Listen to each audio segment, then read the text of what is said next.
Hi everybody, Jennifer Blevin-Smith with Integral Clinic Solutions, and you're watching my YouTube channel, Navigating the Business of Medicine.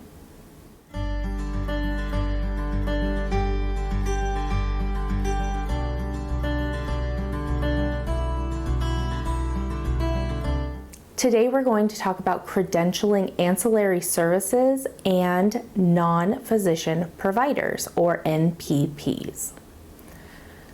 Credentialing for ancillary services and non-physician providers is a little different than if you are going to be credentialing for a clinic or a practice and a physician. The process is different based on the payer, as well as being able to think a little differently when you're filling out the form. So an ancillary service type situation that you might be credentialing for is like a separate lab, hospice, home health, let's see here, DME, there's a whole list of them, and I'm going to put links in the description of the video for you for resources that you can check this out to do your own research as well. This is just providing a very high level overview and explanation to kind of help get you going if this is pertinent to you. But definitely check out those links and see what situation you're in and compare it to the research that you're doing. So a non-physician provider would be like occupational therapy, physical therapy, speech language pathologist, audiologist, things that are not doctors. And you still have to provide a lot of the same information, like the facility information, tax ID numbers, MPI numbers. You still need an MPI 2 number and an MPI 1 number. If you're a non-physician practitioner, then of course you would want to first start with getting your MPI 1, which is your individual number, and then if you're working for a group is when you would provide that MPI 2 number so that you can be affiliated with it. Same kind of situation that taking a provider and affiliating them with a practice. But if it's an ancillary service, then you're not going to have that MPI 1 number because you're not really billing under a person, you're only billing under an entity and the services that you provide under that entity. Diagnostic imaging like radiology, cardiology monitoring, those are all ancillary services, and you would still have a tax ID number and you would need an MPI 2 number. There's a lot of that other information that you don't have to provide, like your education background and stuff, right? Because it's not for an individual, it's for a service, basically, a facility service.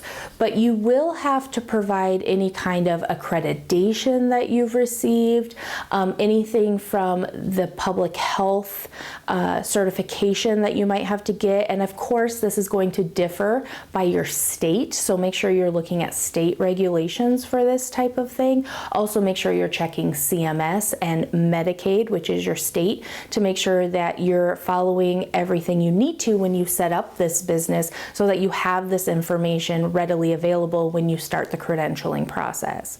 Medicare and PCOS, it will walk you through. There's different applications that's for ancillary services versus supplier versus non-physician providers versus physician provider. There's all these different options. So you just have to make sure, and as I discussed on my PCOS screen share video, you just have to read everything, use the resources they provide with explanations so that you make sure you're completing the correct application and information that is required of you for your situation. Payers will also have different applications depending on your situation. So ancillary services are definitely going to have a different application. It's probably going to be a little bit less time consuming than doing it for an individual provider because, like I said, different information is collected. But they are going to need like your liability insurance information and your business insurance information. They're still going to need to know if you've ever had any kind of Medicare issues with billing Medicare, or if you've been in trouble with insurances, if you've been found guilty for any kind of insurance fraud. They're still going to be asking that information. A lot of times Medicare, in order to approve you for an ancillary service, and sometimes also for non-physician providers, depending on the situation, they will have to actually come out. So somebody from your Medicare administrator, so like your MAC, so in Oregon it's Noridian, somebody would have to come out and actually look at the facility. They have a checklist that they go through, they look at, and they have to do an on-site visit and approve you before you can move forward with becoming credentialed and being in network with them. So that's something to keep in mind too. So you want to make sure you have all your eggs in a basket before you start doing all of this, because you are going to be asked to provide a lot of things that you might not have if you don't research this ahead of time and kind of put your plan into place and execute it in order for you to be successful. So that's just one thing I wanted to let you know. I've gotten a few questions about non-physician providers and ancillary services. It just depends on your state, like I said, the payer, but also where you fall into that category. So if it's a lab, radiology, that kind of stuff, it's an ancillary service. If you are a non-provider practitioner, then that falls into there. If you are doing both because you're going to open a physical therapy clinic, which is considered ancillary service, but you also need to contract those physical therapists that will be working in there, it's the same kind of setup as you would for a medical practice and a doctor, but it's just using different applications and providing a little bit different information.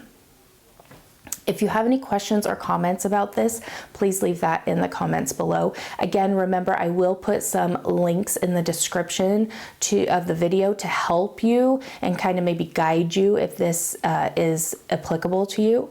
And please share this with anybody that you think would benefit. Smash the thumbs up button if today's video was helpful. Subscribe to my channel if you haven't already. Thank you so much for watching. We'll see you soon. Bye-bye.